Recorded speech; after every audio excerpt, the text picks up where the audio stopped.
After 27 years of strict marriage, I wanted to try something new, but when asked my husband, Hey you all, my name is Tammy. I am 29 years old. I have been married to William, who is 31 years old. We have been married for the past 2 years. We had our own little life that we had created for ourselves until one day, I got up and saw that William had emptied the entire house and left. I was devastated and confused, not understanding why he would suddenly leave without any explanation. Our once happy and stable life had turned into a whirlwind of uncertainty and heartbreak. I desperately searched for answers, hoping to find some closure and understanding amidst the chaos. William and I met at work 3 years ago. I was a new intern at the company William was a manager at. Working under William made us spend time together, which led to a lot of physical attraction towards each other. He was handsome, and there was no doubt about it.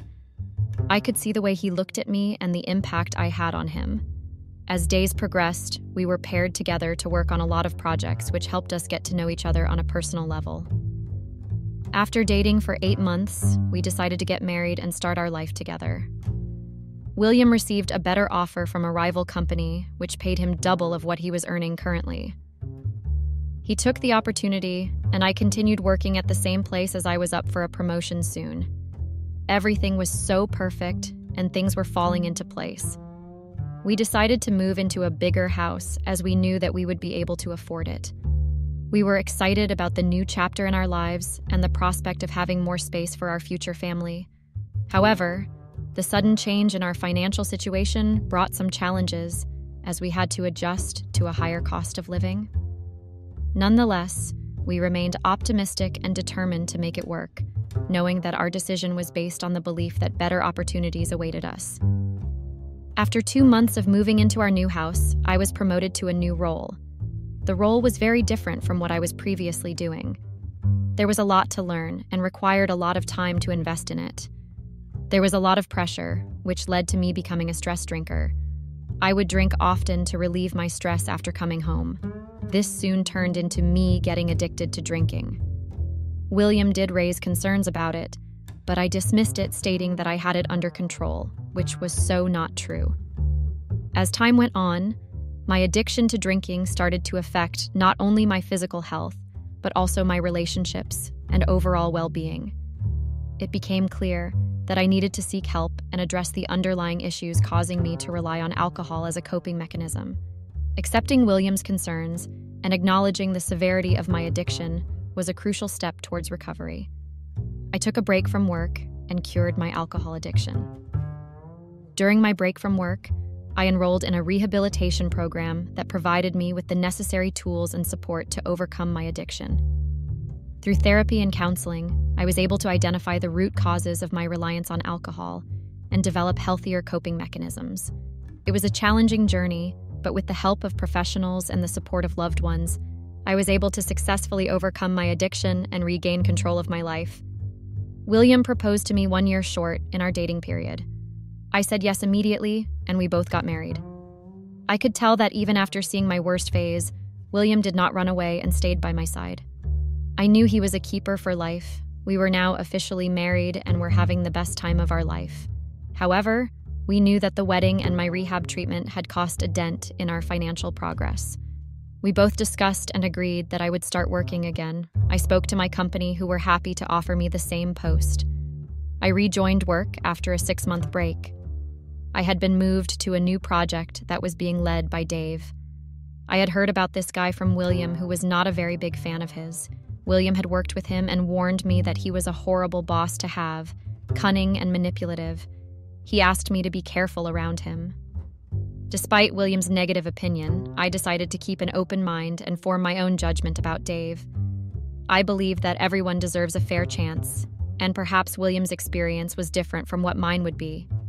It was the first day when we were introduced to our new project manager. He was in his mid-40s, but was very fit and looked too good for his age. It was nice to see him strategize and come up with ideas on how to go about finishing the project on time. I was pretty impressed by his knowledge and preparation right from day one when he walked in. I could see all the other women in the team drool over him. As the days went by, it became clear that Dave's attractiveness was not just physical. He possessed a charismatic personality that drew people towards him. It was evident in the way he effortlessly motivated the team and created a positive work environment. Despite the initial distractions, I soon realized that his presence was a valuable asset to our project.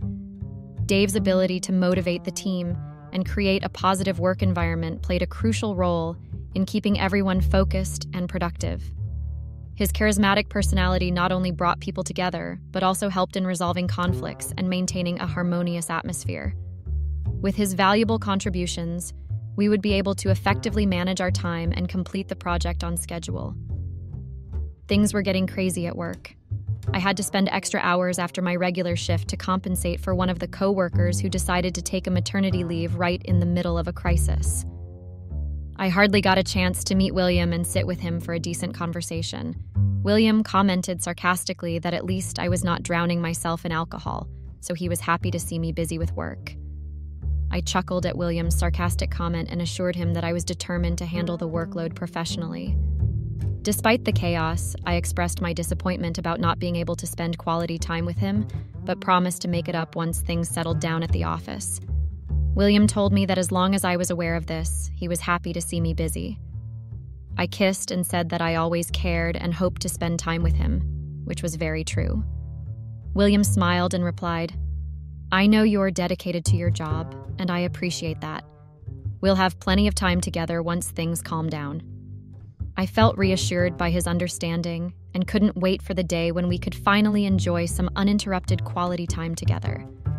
I thanked him for his support and understanding and assured him that his encouragement meant a lot to me. I promised to prioritize our time together once the work situation improved and expressed my gratitude for his patience during this busy period.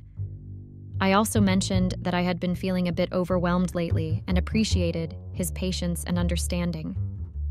William nodded sympathetically and said, "I understand how important your work is to you, but remember to take care of yourself too. We'll make sure to plan something special once everything settles down." His words made me feel even more grateful for his support and made me look forward to the future even more. It had been such a busy month. I was the only one that was taking up enough responsibilities for completing the project. There were times when Dave would connect with me offline even after work to make sure we were on track so that we finished the project on time.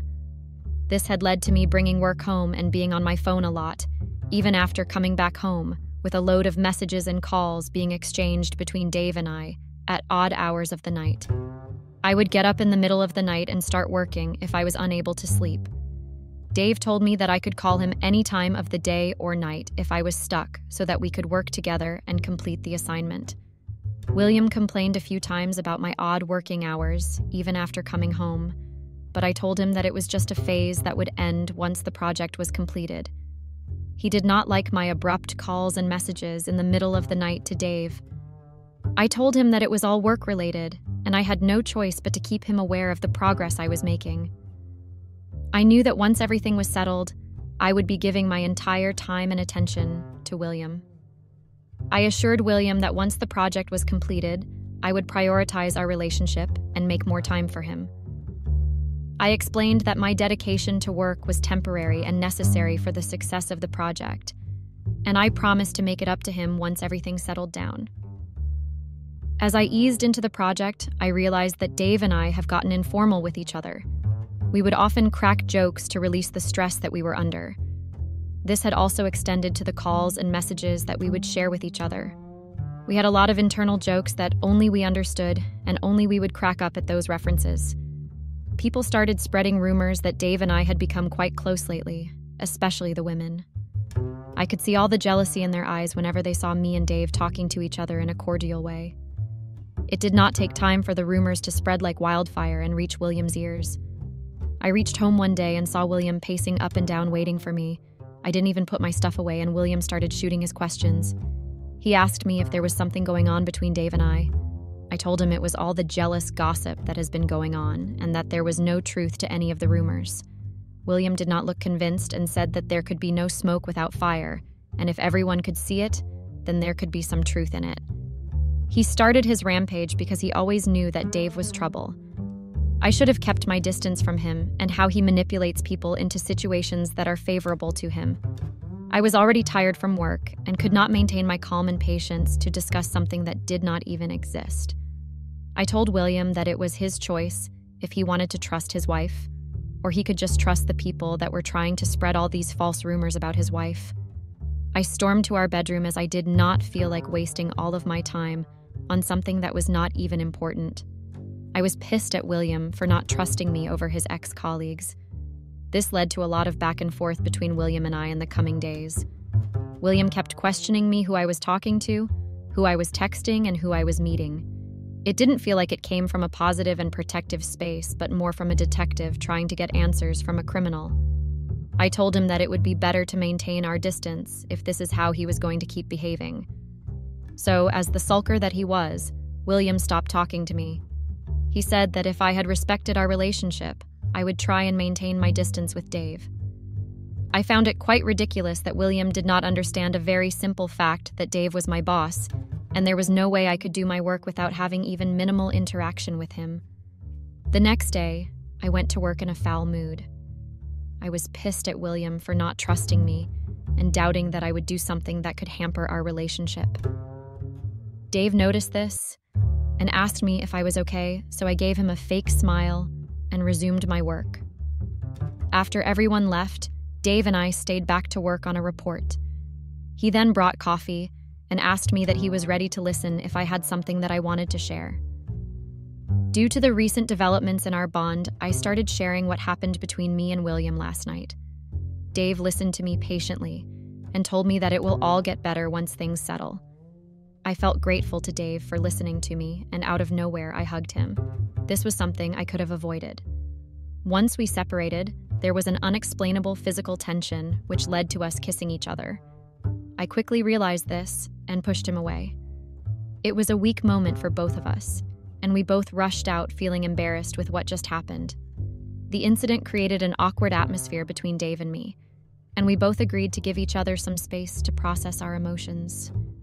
We knew that addressing the situation would be necessary in order to maintain our friendship and avoid any further complications. Things remained awkward for a few days between Dave and me. William not talking to me was not helping me either. I felt like there was no one I could talk to regarding what I felt like, which was mostly shitty. All this was eating me up from the inside. I decided to first mend my relationship with William, which was the utmost priority right now. This would help me clear my mind, and if I had a happy marriage, then I could deal with other things. It was almost the middle of December, and we were at the end of completing our project. Things were getting a little easier at work, so I tried to make the first move to fix my relationship with William. I cooked dinner and decorated the table just the way William liked, so that we could reconcile and put our differences away. I knew from the start that William was not a fan of Dave, and that was the reason it was difficult for him to look at things in a practical manner. And to add to it, there were people who were spreading all kinds of rumors about me and Dave. I made William sit with me and told him that he was the only one I ever truly loved. Dave was nothing but my boss, and I had to be in touch with him, as I need to work with him at least till the end of this project. I told him that I would opt for a different team once the project was over, so that he could be at ease. This cleared up the doubts William had regarding my affair with Dave. It was good to have a hearty conversation with William and resolve our issues. I told him that I wanted our bond to be much stronger going into the next year. I felt happy to have fixed my equation with William.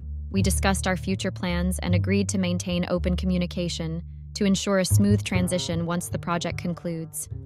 I expressed my gratitude for his understanding and reassured him that our personal relationship should remain intact and not be affected, even after I switched teams.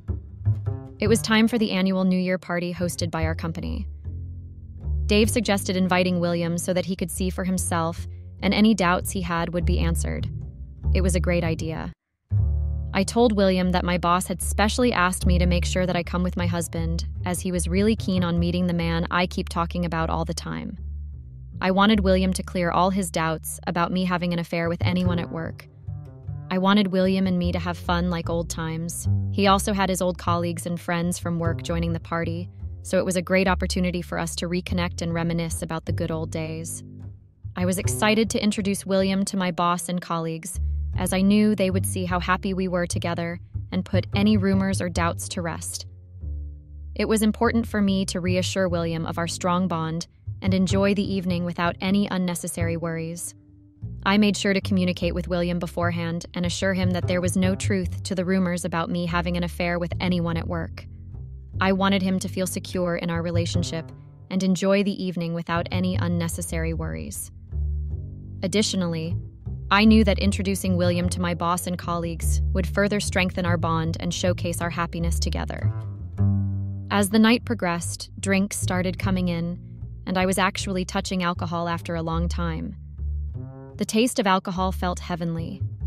I was sure that I could control my drinks and not get into the addiction phase. I was sitting between Dave and William. William kept reminding me about the number of drinks I had gulped down. It was such a buzzkill. It was New Year's, and I wanted to enjoy myself without the nagging in the background. I know he was trying to save me from getting back to my addiction, but at that moment I was so wasted that I had no sense of right or wrong. I just knew that William was kind of killing the mood of the party, so I turned towards Dave and started talking to him. We were both hell drunk and lost all moral senses. I got the flashes from that night when I kissed Dave by accident. We put it behind us and tried to move forward. I don't recollect things after that. It was all blank after we started ordering more shots and started downing them. I got up the next day and saw that most of the stuff was missing. For a while, it was hard to register that it was actually our house. Almost everything was missing, and for a second, I thought that we had been robbed during our sleep. I had a pounding hangover and tried to look for William. I walked through the house and noticed that not only William but also everything except the bed has been missing. I tried calling William, but the phone was switched off. I quickly went and splashed some water on my face and tried to sober up. I saw that there was a note from William that said, "Congratulations for a new year with new beginnings and new people in life." I was left shook. I could not process if this was a prank or was it really happening. My mind raced with confusion and disbelief as I read the note over and over. Thoughts of abandonment flooded my mind, making it hard to distinguish reality from fiction. I desperately searched for any clues or explanations, hoping to find some semblance of understanding in this bewildering situation. My heart sank as I realized that William's note meant he had left me without any warning or explanation. Questions swirled in my mind, wondering why he would choose to start the new year by walking away from our relationship. The weight of uncertainty and sadness settled upon me, leaving me with a deep longing for closure and answers. I tried to sit and recollect what would have caused William to flip in such a way. I remembered that we started drinking shots. Dave and I had a competition on who could outdrink the other. I remember till the 5th shot, and then it was all blank. I contemplated if I should call Dave and ask him about last night. Would he remember what happened that led to my life changing overnight? Maybe I was just overreacting and this was all a prank from William to step into the new year in style. I decided not to panic and wait till the evening to see how things unfold and then try to take some steps. As the day went on, flashes of blurry memories started to resurface, but they were too fragmented to make sense of. I couldn't shake off the feeling that something significant had occurred, and I couldn't help but wonder if it had something to do with William. However, I knew that jumping to conclusions without concrete evidence would only add unnecessary stress. I resolved to remain calm and patient until the evening when I could gather more information and formulate a plan moving forward. As I anxiously waited for the evening to arrive, I decided to distract myself by engaging in activities that would help clear my mind. I went for a long walk in the park, hoping that the fresh air and peaceful surroundings would provide some clarity. Despite my efforts, the fragments of memories continued to haunt me, leaving me with a sense of unease. Nonetheless, I reminded myself that rushing into action without a clear understanding of the situation would be counterproductive. So I focused on staying composed. In the evening, I called Dave, asking him if we could meet for a quick chat. I sent him the location of a cafe nearby and asked him to meet me in about 2 hours. I reached the cafe and ordered myself a coffee to sober up a little more, and also in the hope that I would remember something important that could help me track where William was. Dave came in and tried to hug me, which was definitely weird. I gave him an awkward smile and sat from across him. He told me that he loved what happened at the party yesterday and how it was his best formal party ever. It was a wild and crazy night. He also asked me if things were okay between William and I, as William did not look too pleased by the end of the night. That was it. This was the answer I was looking for. I asked him to tell me exactly what happened, as I had no recollection of it. Dave hesitated for a moment, and then began recounting the events of the previous night in vivid detail. According to him, we were at our shots competition, and William was trying to stop me from drinking more. I kept pushing him away and told him that it was a night to enjoy and celebrate. I vaguely remembered this, me screaming that it was supposed to be a night of celebration and new beginnings, as we bid farewell to the old year and welcomed the promises of the new. But little did I know that this New Year's Eve would turn into a night of chaos and heartbreak. As the clock struck midnight and fireworks lit up the sky, my boss and I raised our glasses in a toast. Little did I realize that this innocent act of celebration would lead to a series of events that would turn my world upside down. William had stormed out after an argument with me, and Dave had stayed behind to console me. As he spoke, I desperately tried to piece together the fragments of my memory, hoping to uncover the truth about what had transpired. Dave and I started talking, and I started pouring out my frustration. Dave hugged me to make me feel better, but since we both were drunk, we were out of our senses and started making out. When William came back after cooling himself, he saw the state we were in. He was obviously enraged and pulled me away from Dave. He then forcefully walked me out of the club and waited to get a taxi. Dave said that this is all he saw and he figured probably we went home. I sat there in silence for some time, trying to piece all this together and see if I could remember anything after listening to all of this. Dave asked me if everything was okay between William and I. I lied to him that things were not that bad, and William asked me to figure out what happened, and that was the reason I asked him to meet me to clear my head. Dave looked at me skeptically, sensing that I was holding something back. He encouraged me to open up and assured me that he was there to support me no matter what. Reluctantly, I decided to confide in him about the confusing and troubling situation with William, hoping that sharing my thoughts would bring some clarity to the chaos in my mind. As I poured out my feelings to Dave, he listened attentively, offering words of comfort and understanding. He reassured me that it was normal to feel overwhelmed and that seeking guidance was a sign of strength. Grateful for his support, I began to feel a glimmer of hope that, together with Dave's help, I could navigate through the complexities of my relationship with William. As I reflect back on that fateful night, I can't help but think about how the lines between my personal and professional life became so muddled. It all started with a few innocent drinks at a work-related New Year's Eve party, but it quickly spiraled out of control. My boss and I found ourselves in a state of inebriation, and in that moment, all sense of professional decorum seemed to fade away. So here I am, left with an empty house with just a mattress and nothing else. It has been 2 days with no sign of William or his whereabouts. I am writing this in hopes of getting any advice from anyone who was or is in a similar situation.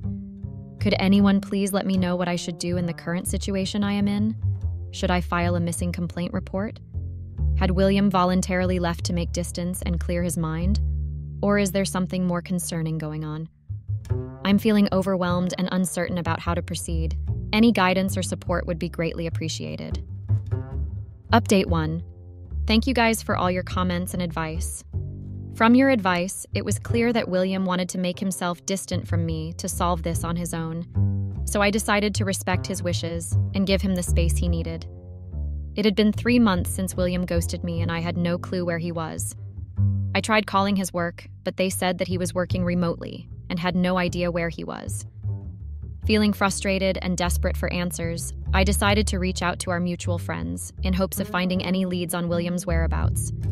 However, they too were clueless and hadn't heard from him in months. The mystery surrounding his sudden disappearance only deepened, leaving me with a lingering sense of unease and unanswered questions. I wrote multiple emails to William explaining my side of the story and letting him know that he had got it all wrong. I could only hope that William would read my emails and get back to me, as he had blocked me everywhere else where I could reach him.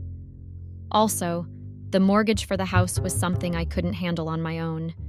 The bills, the few things that I had to buy since William took away everything, had increased my expenses.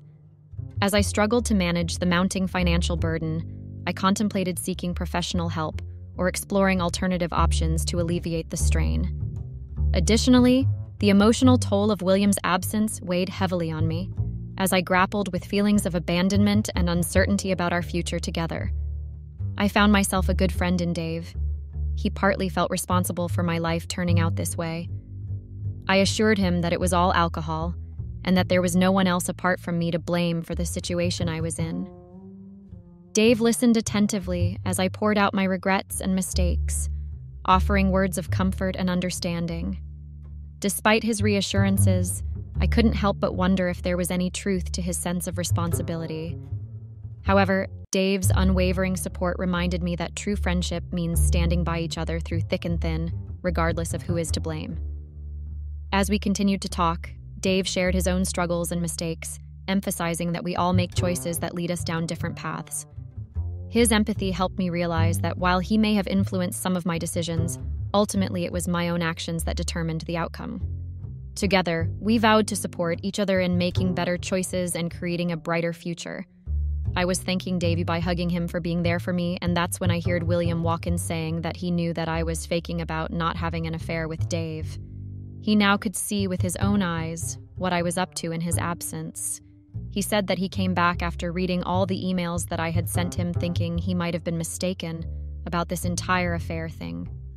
Both Dave and I tried to stop William to make him listen and understand what was going on, but he became manic and was in no mood to listen to us. He told us that he had been keeping an eye on us and had seen Dave frequenting the house quite often. He would not be surprised if Dave had a spare key to the house. That was enough to rile me up as well.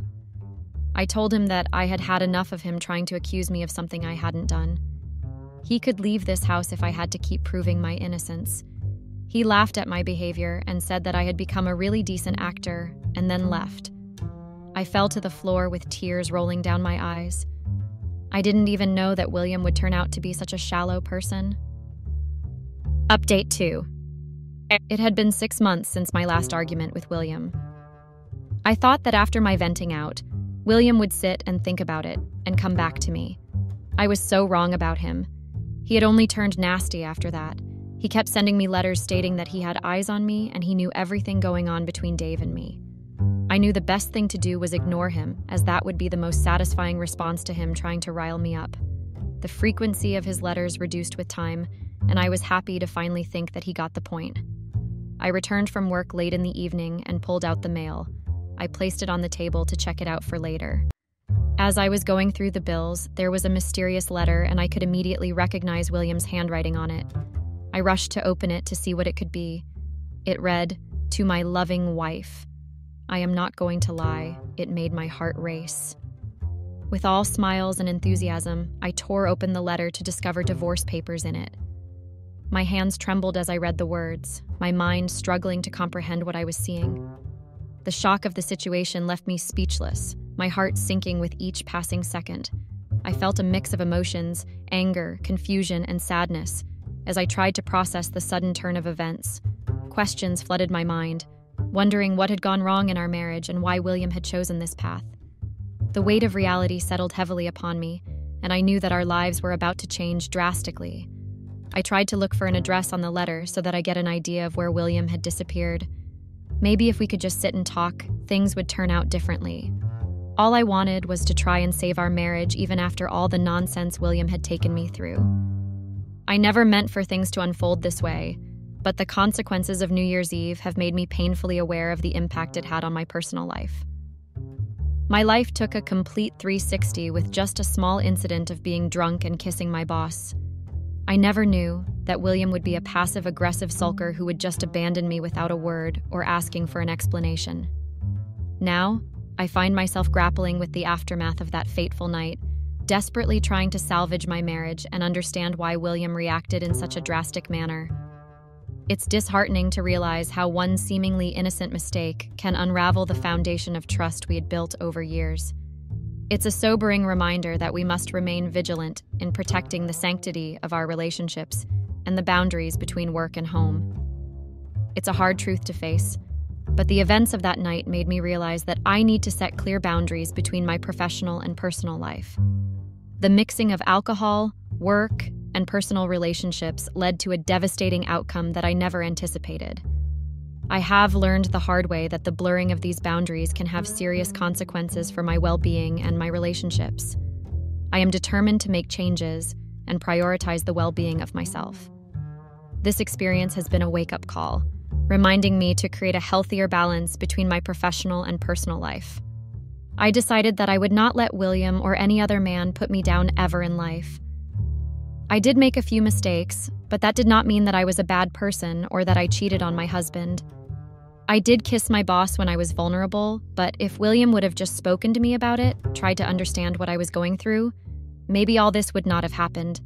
I am not here to blame anyone for how my life turned out. This is just me venting out and setting this post as a reminder that you never know what and how a person can turn their back on you. To all the women out there, if the man you are with does not give 2 cents about what you are feeling, then I would advise you to put on your sneakers and run. The relationship is not worth it. He would never try to get into your shoes and understand your perspective of why you did what you did. I am not here putting down all the men out there. It is just one of the biggest red flags that you need to look out for, in my opinion. I am still hopeful and positive to lead a happy and wonderful life without being dependent on anyone else for my own happiness. This is the lesson I am going to take away from this roller coaster of a year. Hey Reddit, Randy here. At 52, I've seen a lot of life, the kind you'd expect from a guy who spent a good chunk of his years in the military. Now, I'm the guy who ensures things stay safe and sound, running my own private security firm. But that's not what I'm here to talk about. It's about Amber, my wife, and how our lives have taken a turn I never saw coming. Amber and I, we've been the kind of couple that folks in our small town of Boulder, Colorado, would look at and say, they've got it figured out.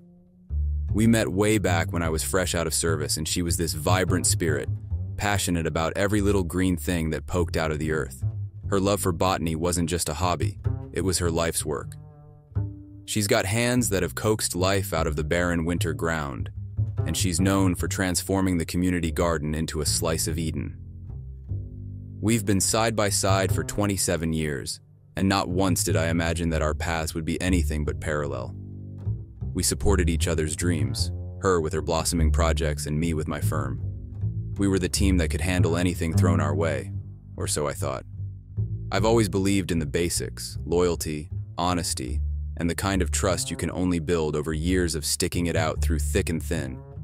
Amber, with her gentle smiles and her way of making everyone feel like they mattered, seemed to be right there with me. But life has a way of throwing you curveballs, and this one hit me right in the gut. It all started to change when she hit 50. There was a shift, like the kind you feel before a storm breaks. Suddenly, the woman who'd been my rock wanted something different. She wanted an open marriage, a concept so far out of left field for me that it might as well have been in another language. And I, trying to hold on to the image of us that I cherished, agreed to it. If I'm being honest, it felt like agreeing to slowly poison what we had, but I did it anyway, for her. The story I'm laying out here isn't your usual Reddit tale of woe and heartbreak. It's messy, it's raw, and it's real. It's about what happens when the person you built your world around decides they want to change the blueprints without you. It's not just about what Amber did, it's about how I handled it, with the kind of bluntness and cold strategy that my background taught me. So where were we? Right, the birthday bash. Amber's 50th. It was a shindig that would have made the social pages if we cared about that sort of thing. Our backyard was decked out like the botanical gardens themselves. Amber's doing, of course. She's got a knack for making things beautiful. Exotic plants that I can't pronounce the names of, fairy lights in the trees, and this fragrance in the air that was like stepping into another world. It was something else, let me tell you. All our friends were there, the grill was going, and Amber was floating through the crowd like some kind of earth goddess, all smiles and laughter. Hey everyone. Unfortunately, basically everyone who is watching these videos isn't subscribed. It would mean the world to me to quickly get out of the full screen video for 3 seconds and press that subscribe button. It's free, and you can unsubscribe anytime. Sorry for bothering, and thank you so much if you subscribed. I watched her, proud as any man could be of his wife, thinking we were celebrating another milestone we'd reached together. Little did I know, we were on the edge of a cliff I didn't even see. After the guests had left and the quiet of the night settled in, Amber sat me down on the porch. The air was still warm, and the only light was from the dying embers of the barbecue, and those fairy lights now seeming more like a stage set for what was about to unfold. "Randy," she said, and I could tell this was going to be one of those conversations that changes everything. "I've been doing a lot of thinking about what I want in my life, what makes me happy." I remember nodding, still clueless, thinking maybe she wanted to travel or start a new project. But then she dropped the bomb. "I want us to have an open marriage." I swear the world stopped spinning for a second. Open marriage? My brain couldn't wrap around it. This was Amber, my Amber, talking about seeing other people. Like dating? Like sleeping around? I felt like I'd been punched. This wasn't us. This was some Hollywood drama nonsense. Not Randy and Amber from Boulder. I didn't get it. Was I not enough? Did I do something wrong? Questions were firing off in my head like a machine gun. But I just sat there, looking at her, trying to find the woman I thought I knew in her eyes. She talked about freedom, exploration, about being honest with each other and ourselves. She had it all thought out, said it would be good for us, that it was modern. Modern? I'm a simple man. I believe in one person for life, the vows we took seriously. This was out of my league. But here's the kicker. I said yes. I don't know if it was the shock, the fear of losing her, or some messed up sense of love that made me do it. I agreed to this open marriage thing. Inside I was screaming, but I kept it all in. That's what I do. I keep things secure, even if it's my own breaking heart. Amber, bless her, has never been one for gadgets. Give her a pot of soil and a seed and she's happy. But after that night on the porch, she got herself a new smartphone. Not just any phone, the latest, shiniest one that makes mine look like something out of the dark ages. At first, I thought it was sweet. Good for her, I told myself, embracing the new tech. She was all thumbs at the start, but man, did she get the hang of it fast. Suddenly, she's talking greenhouse climate control systems, moisture sensors, and rare orchids that need just the right amount of everything to bloom. She was in deep, always chatting away in these forums and groups. Or so I thought. Then came the night that changed the game. I'd woken up midnight or something, thirsty for a glass of water. I shuffled into the kitchen, and that's when I heard her, soft as a whisper, but clear as day. "I miss you," she breathed into the phone, and it wasn't about missing the sunlight or the rain. There was a tenderness there, the kind that used to be for me. My heart, folks, it didn't just sink, it plummeted. I stood there, in the dark, the glass of water forgotten in my hand, feeling like someone had just told me the world was flat. This wasn't about climate control or plant species. This was something else, something personal. Now, I've been trained to handle all kinds of threats, to stay cool when the pressure's on, but this was a different kind of adversary. It was betrayal, and it was living in my house, sleeping in my bed. I didn't confront her, not then. I needed to know more, to understand what was happening before I blew it all up. So I did what any guy with a background in security would do. I started paying attention. I became a ghost in my own life, watching, listening, picking up on every little detail that I'd been too blind to see before. It was time to gather intel, to figure out who was encroaching on my territory. And that, Reddit, is how I went from being a husband to a sleuth in my own marriage. It's not a role I ever wanted, but there I was, piecing together a puzzle I wasn't sure I wanted to see completed. But I'm a man who believes in facing the truth, no matter how ugly it might be. So I braced myself, ready to dig deeper. Hey, Reddit, back again. It's Randy. So, after hearing Amber on the phone that night, things got weird at home. It was like we were both pretending everything was fine, but it wasn't. Then one day, I'm alone at the house and decide to poke around in Amber's greenhouse. It's usually her place, but something was pulling me in.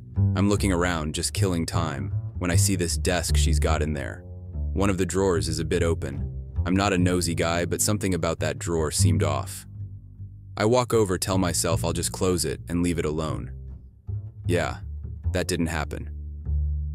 I pull open the drawer and there's a bunch of letters. These aren't like bills or junk mail. They're personal and they're all fancy with words and stuff. They're talking about missing someone and feeling things, and there's a lot of talk about plants, but it's not really about plants, if you know what I mean. I read these letters and my heart is sinking. They're to Amber, but they're not from me. Someone's writing to my wife about being together, and it's all hidden behind words about gardening. It's like they're using code, but it's pretty clear what's going on. I felt punched in the gut. Angry? Sure, but mostly just really hurt. I thought about yelling at her when she got home, asking her about these letters, making a big scene, but that's not how I do things. I'm the guy who's calm and gets the job done, not the guy who loses his cool. So I put the letters back, act like I saw nothing, and start thinking, what's my next move? I've got to figure this out, but I've got to be smart about it. This whole thing is a mess, and I'm right in the middle of it. After finding those letters, I couldn't just sit around. I had to figure out what was going on. I put on my thinking cap and went over every word in those letters, trying to make sense of all the fancy plant talk. Now, I'm no Sherlock Holmes, but I know how to put two and two together. The letters kept talking about the arborist like he was some kind of hero in a movie. I guess for Amber, he was. This guy wasn't just talking about trees and plants. No, he was saying stuff that you don't say to someone's wife. Not unless you're up to no good. I decided to dig a little deeper. Who was this arborist? Was it just a nickname? Or was this guy really into trees? I went through Amber's stuff, the gardening books, the receipts for all her plant stuff, looking for any clue that could tell me more. It hit me late one night when I was going through her computer. She had a bunch of emails about some big-shot guest speaker coming to town to talk about trees. The arborist, the email called him. That was my guy. He was coming here to Boulder, and something told me it wasn't just for the trees. I started to lay out a plan. I had to meet this guy, see what he was all about. But I wasn't going to just walk up and ask him. No, I had to be clever, had to catch him when he didn't see it coming. I had to know what Amber saw in him, what he was saying to her, what made her think all this sneaking around was worth it. And I'll tell you, Reddit, I wasn't going to let this guy just walk into my life and mess things up without putting up a fight. Okay, Reddit, Randy checking in again. Now, let's get to the big show. Amber's been buzzing about this rare orchid for weeks. It's some fancy plant that's hard to find and even harder to grow. She's in charge of showing it off at the botanical gardens, and everybody who's anybody in Boulder's green scene is going to be there. I've got my plan ready. It's the day of the orchid thing, and I'm feeling like I'm about to step into a boxing ring. My guts are twisted, but my mind is clear. This is it, the day I face off with the arborist and find out what's really been going on. I show up at the gardens, and it's packed. People are everywhere, cameras are flashing, and there's this big curtain around the main event, the orchid. Amber's floating around, all smiles, doing her host thing. I see her, but I'm not here for her, not yet. I'm looking for him. Then I see this guy, standing off to the side, looking all important. He's got that I'm a big deal vibe. That's gotta be him. The arborist. I keep my cool and move through the crowd, acting like I'm just there to see the plant. Amber starts her speech, talking about the orchid, how rare it is, how it's a symbol of beauty and resilience. I'm standing there, listening, waiting for my moment. Then she says his name, invites him up to talk about the plant. As he walks up, our eyes meet. Does he know who I am? I can't tell. He starts talking, and I'm just watching, waiting. Then it's time. I wait for a pause in the chatter, a moment when the next word hangs in the air like a jump ball, and I take my shot. Nice speech, I say, loud enough for heads to turn. But I'm curious. What does our guest think about loyalty? About honesty? Seems to me those are pretty rare these days too. The crowd goes quiet. You could hear a leaf drop. Amber's face goes white, and the arborist. He's looking at me like he's trying to figure out if I'm just some crazy guy or if the jig is up. I don't give him time to think. You see, folks, this man here has been sharing more than just his love for plants with my wife. And I think it's only fair that we talk about that, don't you? It's all out now. All the pain, the anger, the betrayal. It's out there for everyone to see. Amber's looking at me, then at him, and I can see the panic in her eyes. The crowd is whispering, murmuring, the buzz growing louder. There I am, in the middle of this packed event, with all eyes on me, Amber, and the arborist. I'm holding one of those letters I found, the one with all the flowery words that weren't about flowers at all. The room's dead silent now, and I start reading. Your essence is the roots that ground me, I read out loud. People are looking around, confused, like they think it's part of the show. Our connection grows, unfettered by the confines of traditional gardens. Amber's face is a picture you don't forget. She's staring at me. All that calm and control she's got is just crumbling away. The crowd's getting the picture now, the whispers are getting louder, and I keep going. Together we are wild, natural, untamed, I say, my voice getting louder. You are the rarest bloom in my personal garden. No one's in doubt now about what's going on. This isn't about plants. It's about my wife and this guy. The guy, the arborist, he's just standing there, not saying a word. Amber's looking like she wants the earth to swallow her up, and I can't blame her. This is her world, and it's all coming undone right here, right now. I look at her, really look at her. This what you wanted, Amber? This what open looks like? I'm not yelling, but every word hits hard. I don't wait for her to answer. I don't need to. I loved you, I say, and it's like the whole room takes a breath. But I guess I was just another plant in your garden, huh? One you got tired of watering. I fold the letter, tuck it back in my pocket, and give the arborist a nod. Take care of her, man. She's all yours. And I walk out. Just like that. I don't look back. I can feel the stares, hear the whispers, but I don't care. I've said my piece, dropped the mic, it's over. Walking out of those gardens, I feel like a weight's been lifted. It's not a happy feeling, not by a long shot, but it's something. Maybe relief, maybe just the first step in moving on. I get in my truck, start the engine, and drive. I don't know where I'm going, but it doesn't matter.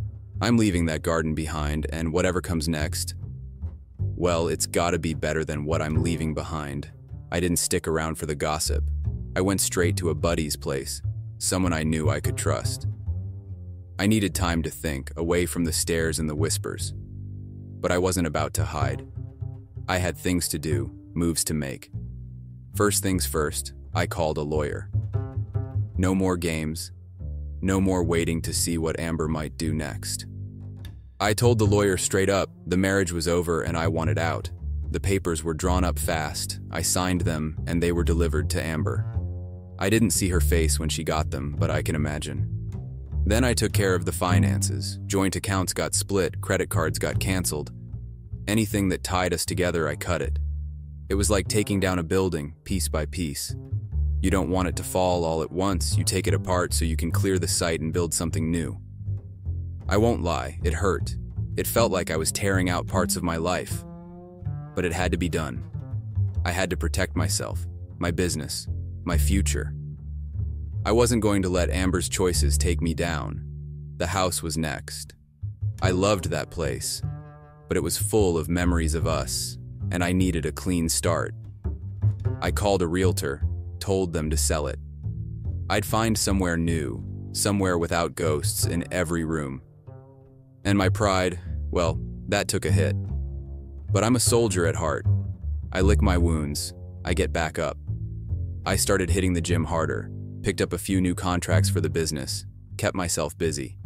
I'm rebuilding, step by step.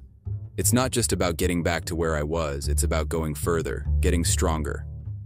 Trust, though, that's a tougher one. I don't know when I'll be ready to trust someone like that again. But I'm working on it. I've got friends, people who've been there for me through all this mess. They're helping me keep the faith that not everyone's out there to backstab you. So there you have it, Reddit. The story of how my marriage ended and how I started over. It's been a hell of a thing and I'm not through it yet, but I'm moving forward, one step at a time, and that's all any of us can do, right? Thanks for listening. It's actually helped, getting it all out like this. Here's to new beginnings, no matter how tough they are to come by. It would mean the world to me if you could subscribe to the channel. Thanks, and have a great rest of your day or night.